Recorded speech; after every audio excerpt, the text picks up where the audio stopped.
You've never won an argument by being right. You've won it by making the other person look stupid, weak, or evil.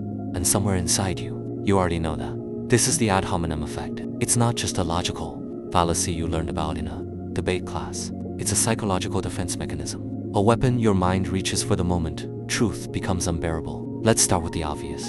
Ad hominem, Latin for to the person, is when you attack the character of someone instead of engaging with their argument. You're wrong because you're a hypocrite. Why should I listen to you? You don't even have a degree. Sounds simple, almost too simple to matter. But here's where it gets uncomfortable. This isn't a flaw in how some people argue. It's a default setting in how the human mind protects itself.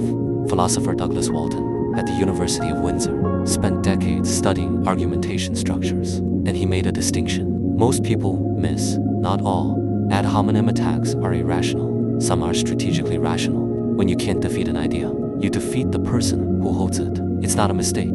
It's a substitute victory. But why does the substitute feel just as satisfying as the real one? This is where it turns existential. Psychologist Leon Festinger at Stanford gave us the answer decades before social media made it visible to everyone. Cognitive dissonance. When new information threatens what you already believe about yourself or the world, your mind doesn't calmly update, it fights. And one of the fastest ways to end that internal fight isn't to consider the argument, it's to destroy the credibility of the person making it. If they're a bad person, you don't have to think about what they said.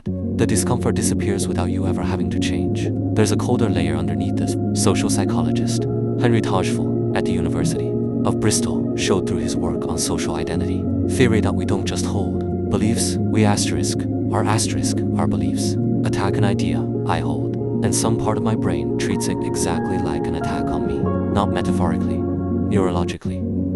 So when someone challenges what you believe, your brain doesn't file it under information, it files it under threat. And threats don't get debated, they get eliminated. Now here's the part almost nobody talks about. The argument was never really about the argument.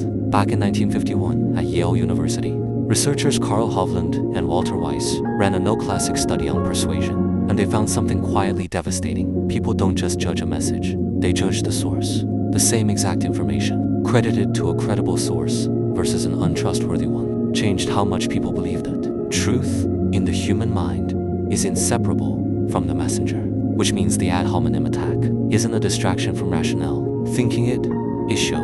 Most human thinking actually works.